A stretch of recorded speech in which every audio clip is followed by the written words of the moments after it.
A reta final para o processo que pode cassar o mandato do presidente da Câmara Municipal de Belo Horizonte, o vereador Gabriel Azevedo. Em Brasília, finalmente, as indicações de Flávio Dino e Paulo Gonet. Vamos às repercussões? Os principais fatos sobre os três poderes da República. 3 sobre os 3.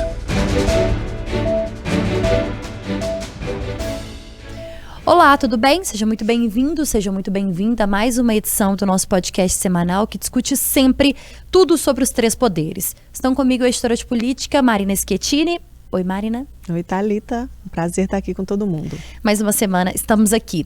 E direto de Brasília, Francine Ferreira, editora de O Tempo na Capital Federal. Oi, Fran. Oi, Thalita. Oi, Marina. Oi também para todo mundo que nos acompanha. Pois é, meninas, por muito tempo a gente colocava aqui como aposta da semana que vem, né, as apostas da semana que vem, principalmente Marina e eu, o acompanhamento ou o andamento do caso envolvendo o presidente da Câmara Municipal de Belo Horizonte, o vereador Gabriel Azevedo, que teve um pedido de cassação do mandato dele apresentado pela vereadora Marli. E aí, tá chegando ao fim. Hoje, a gente gravando esse podcast na quinta-feira, nós estamos a um dia do resultado desse processo de cassação. Possivelmente, quando o nosso ouvinte estiver nos acompanhando amanhã, sexta-feira, pela manhã, alguma coisa já pode ter mudado desse processo todo aí. Mas a gente vai fazer esse podcast já sabendo que na aposta da semana que vem a gente vai falar sobre Gabriel Azevedo e a Câmara Municipal também. Mas do que a gente tem até aqui, Marina, muita coisa tá mudando de uma hora para outra, né?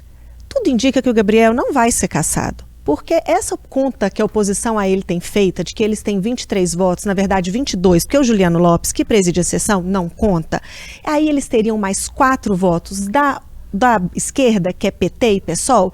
Essa conta, acho que ela não pode ser levada muito a sério, porque eles estão contando que a esquerda vai estar com eles. Mas eu acho muito difícil que aconteça, até porque eles não estão muito satisfeitos com a prefeitura, com o FUAD, sempre pelo mesmo motivo, falta de diálogo, em especial agora na discussão do reajuste dos servidores municipais. Então eu acho que é mais fácil acontecer o contrário, porque eles estão pensando assim, se a gente tem 26, se a gente tem 27, até por isso que eles apresentaram agora essa novidade de convocar os suplentes para votar na sexta-feira e na segunda, quando deve desenrolar essa história toda, eles estão acreditando que se eles estão ali muito perto, eles desestabilizam o grupo do Gabriel, que agora está muito fechadinho, e é mais fácil haver uma traição. Só que eu acho muito difícil que aconteça. Eu acho mais fácil que PT e PSOL não queiram entrar nessa briga, até porque para que eu vou fazer isso para defender uma prefeitura que não está trabalhando comigo, do que o contrário. Então, acho que vai ser essa fritura do Gabriel por muito tempo, até como já começou, né? Letícia Fontes, nossa repórter, mostrou isso muito bem, adiantou isso, dizendo que eles vão querer sangrar o Gabriel até a eleição do ano que vem. Então, acho que esse processo de fritura vai continuar, ele vai ter que mudar a posição dele, ele vai ter que se acostumar a viver com a corda no pescoço, mas eu acho que a cassação dele, por enquanto, está fora de cogitação. E esse processo de fritação até que você fala, né, Marina, é interessante quando a gente pensa que 2024 já tá aí, né, batendo na porta, e claro que tudo isso deve ser utilizado na campanha eleitoral, aí provavelmente contra o Gabriel. E é interessante ver, né, porque você tinha dito a outros podcasts, né, justamente sobre essa questão da judicialização, que tudo vai acabar virando uma guerra jurídica, né, então o que a gente vê é muito isso, é interessante que aquilo que a gente falava, por exemplo, de que tudo na política é questão de time, então se perdeu o time aquela hora para caçar ele, né? Já vai fazer 3 meses agora de todo esse processo na próxima segunda, né? Se eu não estou enganada. Então, é interessante ver que tudo isso, na verdade, hoje, a cassação já é dada como o Gabriel Ronan, a Letícia tem mostrado, né? Como algo que não deve realmente acontecer, porque o PT e o pessoal não querem também pegar uma briga que não é deles, de certa forma, né? Mas é interessante ver que tudo isso é um xadrez já se formando para o próximo ano, né? Vindo nessa desidratação, e é interessante ver como que o Gabriel, como é que vai ser o tom, se ele vai continuar com esse tom, né? Tom esse que sempre tem sido muito discutido.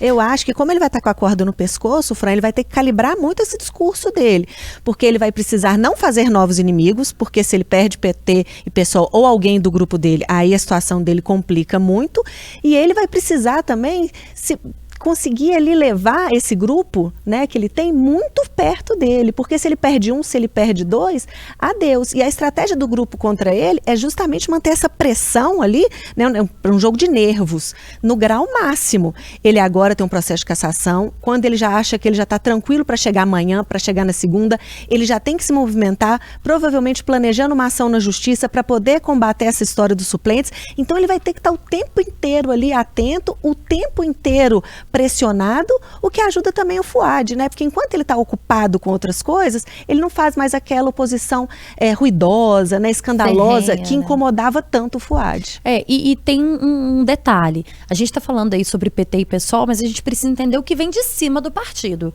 Porque o PT, por exemplo, ele pretende ter um nome, inclusive já tem um evento marcado para o dia 12 de dezembro, de lançamento da candidatura ou da pré-candidatura de Rogério Corrêa para a Prefeitura de Belo Horizonte. O PT, então, não vai caminhar, de fato, com o Fouad Noman, com o atual prefeito de Belo Horizonte. Vai ter, sim, o seu candidato. Gabriel Azevedo vai ser, de alguma forma, algum aliado nesse processo aí para 2024. Então, as alianças que se formam também vão definir os rumos da Câmara Municipal. Agora, fato é que há muita especulação de hoje para amanhã. Repito, lembrando os nossos ouvintes, nós estamos gravando esse podcast na quinta-feira, né? 12h58 agora. Há aí uma história de que foram convocados, né, alguns suplentes para poder participar para que eles possam participar desse processo de votação do Gabriel Azevedo. Então, amanhã de manhã marcado para as 9 horas, né, na sexta-feira marcado para as 9.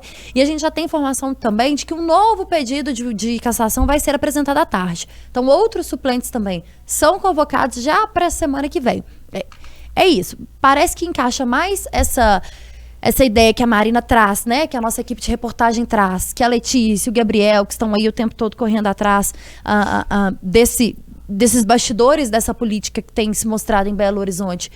Há muito mais... a gente tem muito mais esperança de que aconteça exatamente isso, de que o Gabriel vire uma figura que vai ser sangrada ali a todo instante, pensando nesse processo de desidratação para 2024, do que de fato de que pode ter uma votação favorável à cassação nessa sexta-feira. Esse processo ele não vai ser encerrado de forma fácil, até porque, gente, Gabriel Azevedo não é uma figura que vai deixar ter o seu mandato cassado de forma tão fácil, né? Essa história do novo pedido de cassação do Miltinho CGE, que deve ser apresentado ali, colocado para votação para ver se eles vão abrir o processo ou não, é um exemplo desse processo de fritura muito claro. O Juliano Lopes, né, que é o vice-presidente, está de olho ali no mandato do Gabriel e na presidência, inclusive, lembrando que eles tinham um acordo de revezamento, aí eles brigam, o Gabriel rompe esse acordo, então não vai ceder a presidência para o Juliano. Mas quando o Juliano aceita esse pedido de cassação, ele faz meses depois de quando o Miltinho CGE entrou. Ele entrou em setembro, então teve essa demora toda. Esse pedido ele é aceito num momento muito estratégico e com uma motivação muito clara. Então a gente vai ver esse tipo de coisa acontecendo até lá na frente, bem mais adiante.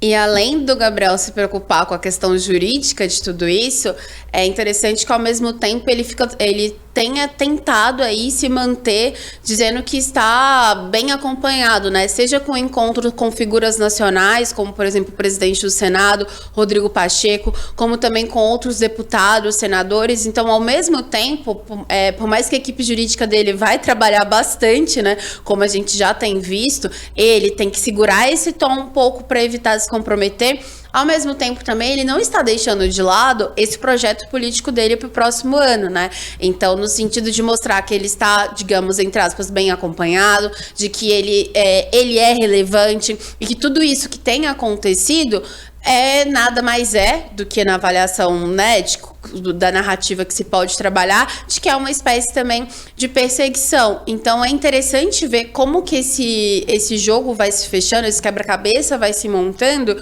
porque realmente a gente vê hoje esse processo de fritação aí dele, mas o que vai ficar de fato para 2024 nisso, né? Porque enquanto isso também ele não tá deixando de lado os arranjos políticos visando a prefeitura, né? Então tem ali na Câmara, mas tem outra coisa visando a prefeitura numa campanha eleitoral. E claro, ao mesmo tempo aí vai ter que... a equipe jurídica dele vai ter bastante trabalho. Ele que também é advogado, né? Pois é, e aí é uma briga de equipe jurídica, né, gente? Porque duas equipes muito preparadas, e aí eu falo também do acompanhamento jurídico que vem da família Aro e que todo mundo sabe, está por trás também aí desse pedido de cassação, de toda essa movimentação. Então é uma briga de fato para quem achar uma brecha a mais na lei, né, na justiça. Essa briga já até começou, né? A gente já viu alguns episódios dela, porque junto com o pedido de cassação da Nelly, tinha um pedido também de afastamento da presidência do Gabriel.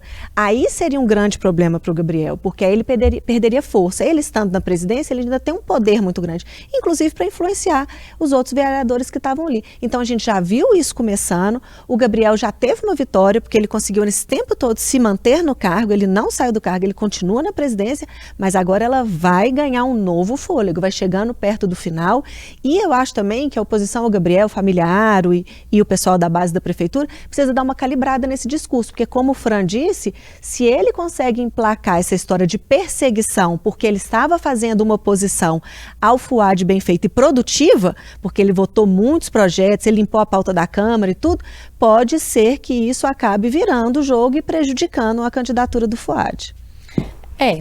Fato é que a gente vai ficar discutindo aqui, gente, ainda durante muitas semanas e até no ano que vem sobre essa questão e essa confusão.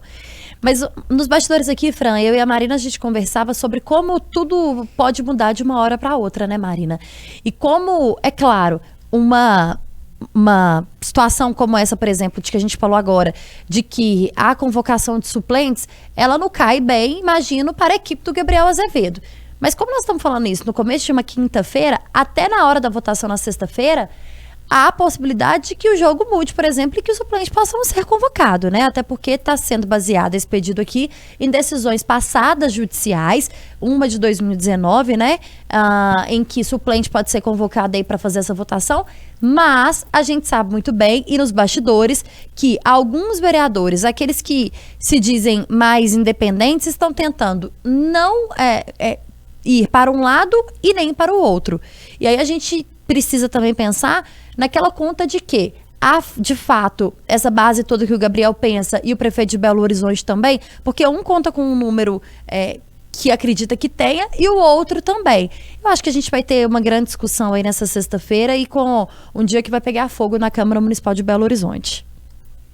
É isso, eu acho que vai ser uma sexta-feira e uma segunda-feira, lembrando que o dia 4 é o último dia para a comissão funcionar. Se passar o dia 4 não tiver votado a cassação, acabou, ele se livra desse processo de cassação. O Juliano ainda tentou ali convocar extraordinária para agilizar o processo, mas a justiça não deixou, então vai ser de manhã a reunião extraordinária para votar a cassação do Gabriel, porque a justificativa da justiça não há urgência para votar um novo pedido de cassação, que é o caso do Miltinho CGE, então fica para a ordinária da sexta-feira à tarde, mas há urgência ali na votação da cassação do Gabriel. Então fica na sexta-feira e na segunda-feira. Há alguma possibilidade desse pedido ou dessa votação de amanhã ser suspensa de alguma forma, Marina? Acho que sim, pode ter uma obstrução. Tudo pode acontecer, né? Como a gente falava, esse cenário todo. Hoje já vê essa surpresa do suplente. Não custa, né, ter uma outra surpresa amanhã, às vésperas da votação, até segunda, se essa votação realmente ficar para segunda.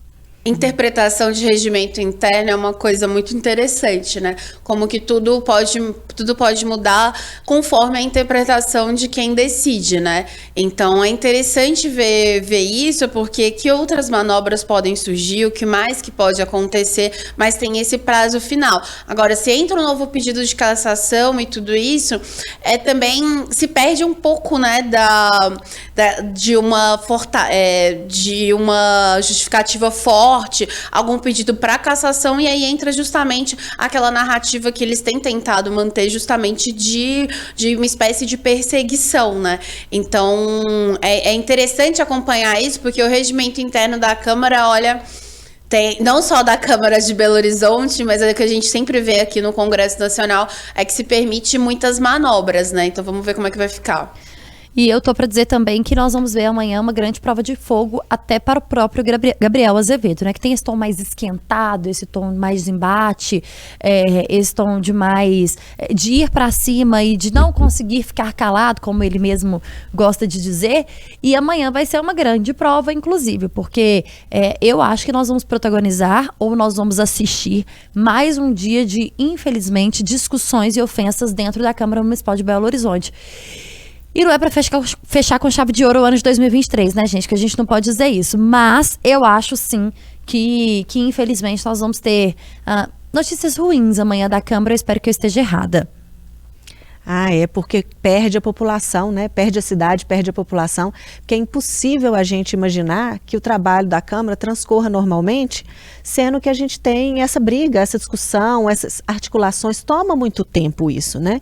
Porque não é uma coisa que só a comissão processante resolve e agora só naquele dia o plenário vai votar aquilo. Desestabiliza a casa, perde-se muito tempo ali no corredor, manobrando, negociando, tentando trazer um para o lado de cá, tentando fazer o outro trair o inimigo. Então o trabalho fica muito prejudicado. E só fazendo uma observação, Fran, sobre o que você falou do regimento, realmente, saber ler o regimento é uma coisa. E um exemplo, assim, do passado mais recente, Eduardo Cunha mostrou isso pra gente muito bem, né? Haja jabuti. Ai. Ô, gente, vamos mudar de assunto aqui para dar tempo da gente falar desses dois assuntos quentes que a gente quer falar nesse podcast dessa semana. Olha só, em Brasília, Fran, finalmente também saiu a indicação, né? Presidente Lula, que faz as indicações e que desagrada muita gente. Nós estamos falando, claro, da indicação de Flávio Dino para a vaga no STF e do subprocurador Paulo Gonet para comandar a PGR. E aí, onde que ficam as promessas do presidente daquele governo que é um governo para todos, né? Aconteceu o que a gente falava aqui há mais tempo. Flávio Dino, de fato, foi indicado. Pois é, se tinha ainda aquela dúvida ali no final se seria o Jorge Messias, advogado-geral da União, ou o Flávio Dino para essa cadeira no STF, e aí o Lula confirmou, né, justamente a indicação do Dino, que não deve ter uma vida fácil durante aí durante a sabatina no Senado. A gente falou do processo de fritação do Gabriel. Assim, internamente no Senado já se tem a leitura de que o nome dele vai ser aprovado. O líder do governo, Randolfo Rodrigues, e o relator da indicação do Flávio Dino, o senador Everton, que também é do Maranhão, assim como o Dino, eles calculam aí por volta de 50 votos no plenário, que já é suficiente para ele ser indicado, né?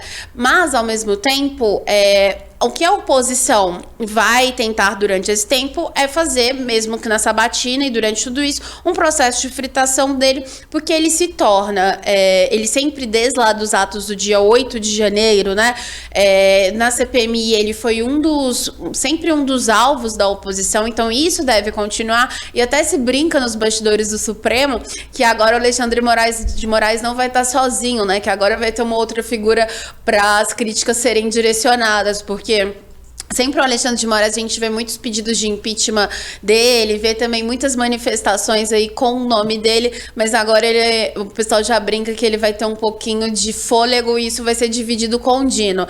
Isso porque já é dado como certo justamente a aprovação do nome do Flávio Dino. O Dino que já começou a rodar os gabinetes aí no Senado desde o primeiro dia, quando teve a indicação do Lula na segunda-feira.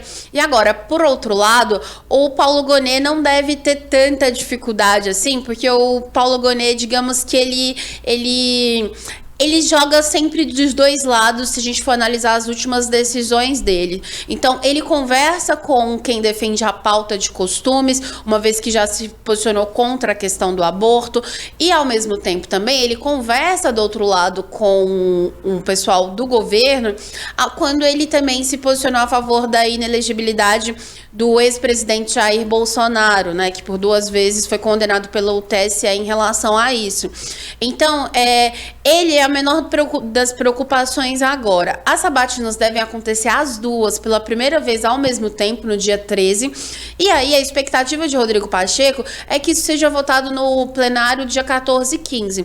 E o Lula, ele só indicou os dois com a garantia de Pacheco de que os nomes seriam aprovados. Então, assim, já é esperado esse processo de fritação.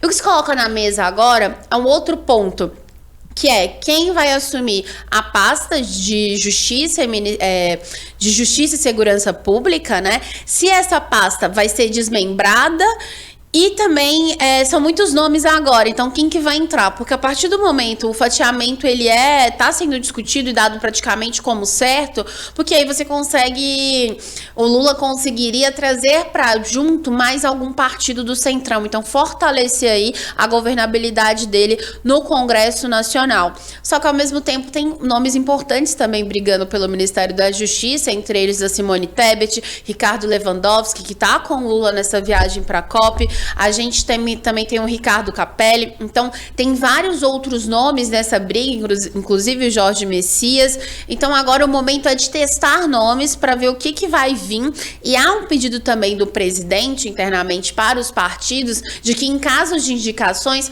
possam contemplar mulheres também nesse caso. Então, é interessante ver como que isso vai desenrolar. Lula tá no exterior, vai ficar até o final dessa semana. Depois ele volta, mas vai ter o Mercosul. Então até o Dino ser sabatinado, tudo isso, vai continuar essa discussão em relação a quem vai ocupar o posto do Ministério da Justiça e Segurança Pública.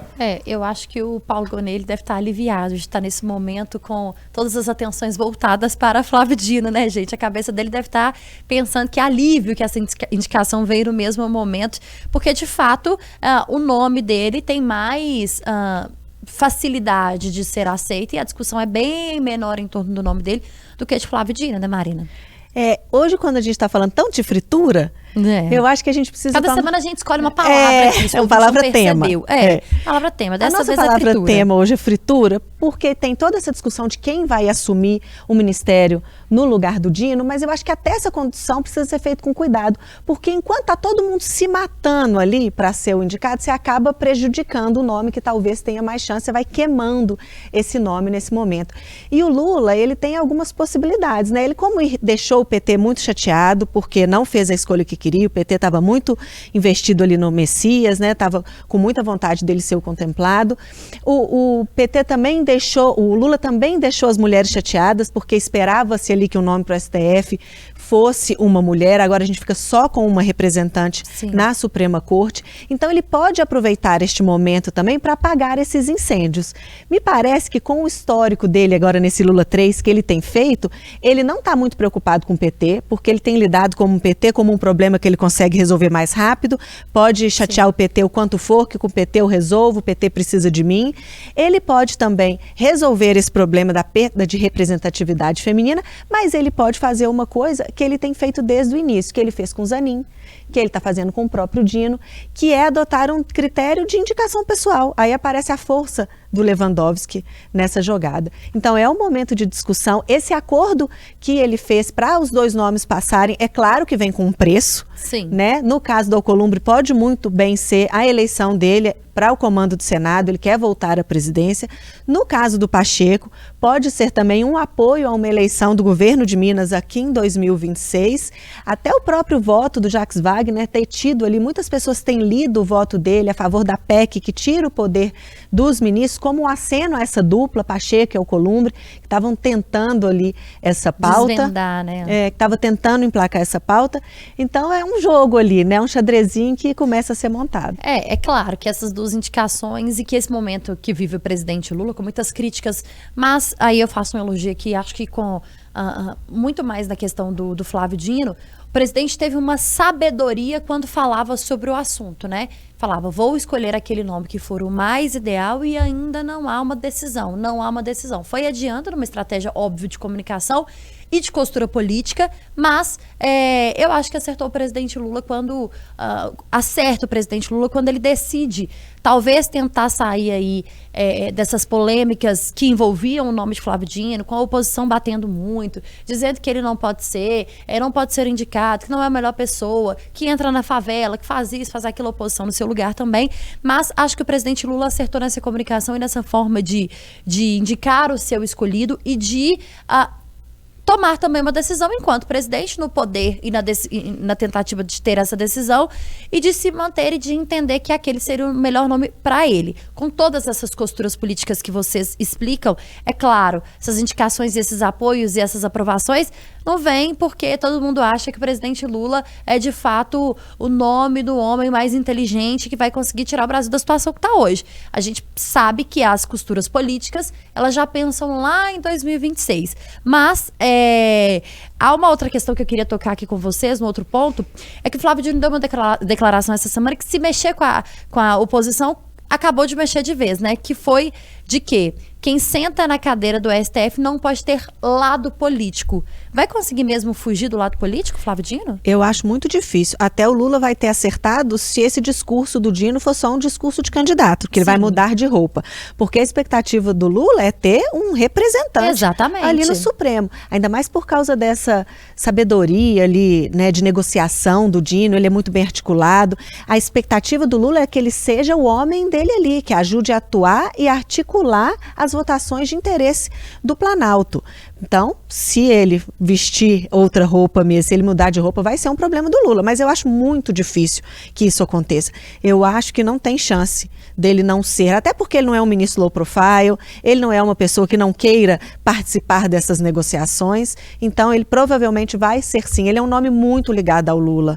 Então, ele vai ser um representante do governo. E é interessante analisar, por exemplo, o Dias Toffoli, né, que por muitos anos foi advogado do PT, foi indicado, né, e tudo pro STF, e como que o Toffoli foi mudando ao longo do tempo também. Eu acho que vai variando muito também conforme com quem está no poder. Mas a gente sabe, por exemplo, o Jair Bolsonaro indicou o André Mendonça e o Cássio Nunes, são pessoas mais ligadas a ele. O Lula indicou agora o Zanin e indicou também o Flávio Dino, pessoas mais ligadas a ele. Então, assim, o STF acaba sendo, não tem como, o STF é um judiciário que adota esse tom político, né? E agora, com essa indicação de Lula, mais de 1/3 do STF hoje é formado, né, por indicações dele. Então, claro, né, se confirmado o nome do Dino, como já está sendo dado como certo, né, no Senado. Mas fato é que é interessante também, porque o Zanin, ele tem dado algumas decisões que também tem desagradado o PT, então tudo isso vai caminhando de uma forma que, eu consigo ajudar em certas coisas, mas em outras não. Aí a gente tá falando da Corte Suprema, a mais importante corte do país, então depende muito aí, porque se a gente for pensar, por exemplo, o André Mendonça também deu decisões desfavoráveis, mas é interessante ver como é que esse jogo vai sendo desenhado, mas também como as coisas vão mudando ao longo do tempo. A maior prova é o Dias Toffoli, que por muito tempo ele até mesmo chegou a apoiar a Lava Jato e tudo, virou alvo dos petistas e depois, agora com a volta do Lula, recuou o tom. Então os ministros também fazem a parte política deles, né? E aí nesse momento que é interessante também, o Lula colocar uma pessoa da confiança dele agora, nesse momento que o STF está insatisfeito não só com o Congresso, mas também está insatisfeito com o governo em função do voto do Jacques Wagner, líder no Senado, né, do governo, em relação à PEC que limita aí a atuação dos ministros, né, relativamente aos pedidos, às decisões monocráticas. E no ano que vem já tem outra pauta, que é uma limitação do mandato dos ministros do STF. Então é interessante ver que ele, nesse momento, logo depois que a PEC foi aprovada, justamente depois dessa confusão com o Jacques Wagner, Lula resolveu dar fim a quase 2 meses aí da novela. O Paulo Gonet, nisso tudo, ele era indicado do Moraes, era indicado do Gilmar Mendes, mas ele atua ali naquele meio de campo que, no fim, ninguém quer muita confusão com ele, porque ele pode apresentar denúncia aí contra o presidente, contra ministros, enfim.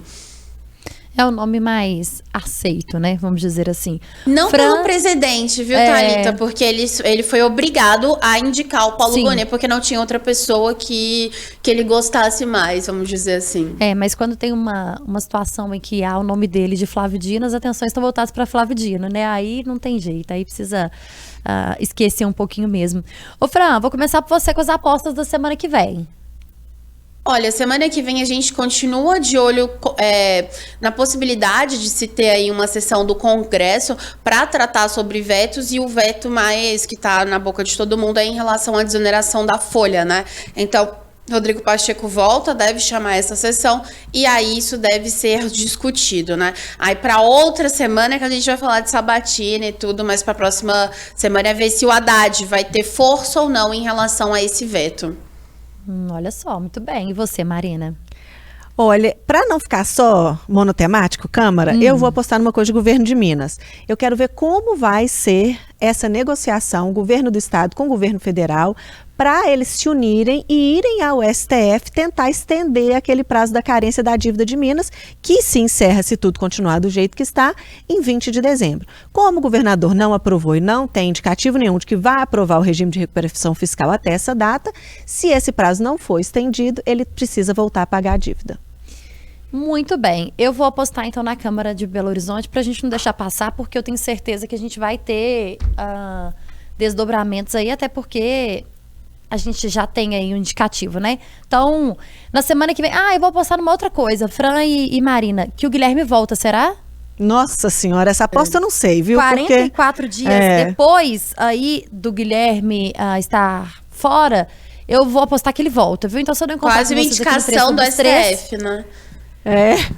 Eu não sei se ele vai lembrar o caminho aqui do jornal depois desse tanto de tempo, mas... Quando ele chegar, né, eu vou ter que apresentá-lo pra equipe, aí eu vou passar pra ele, assim, vou pedir pra que ele assista os podcasts, pra ele lembrar o que é, o que a gente discute aqui. Se ele voltar, na quinta-feira eu não encontro vocês aqui, mas se ele não voltar, até quinta-feira que vem, então, pra gente poder fazer mais uma edição do 3 sobre os 3. Obrigada, viu, meninas? E lembrando que você que nos acompanha pode ouvir em todos os seus tocadores de podcast, também acompanhar o 3 sobre os 3 semanalmente em youtube.com/o tempo. Até a próxima, tchau.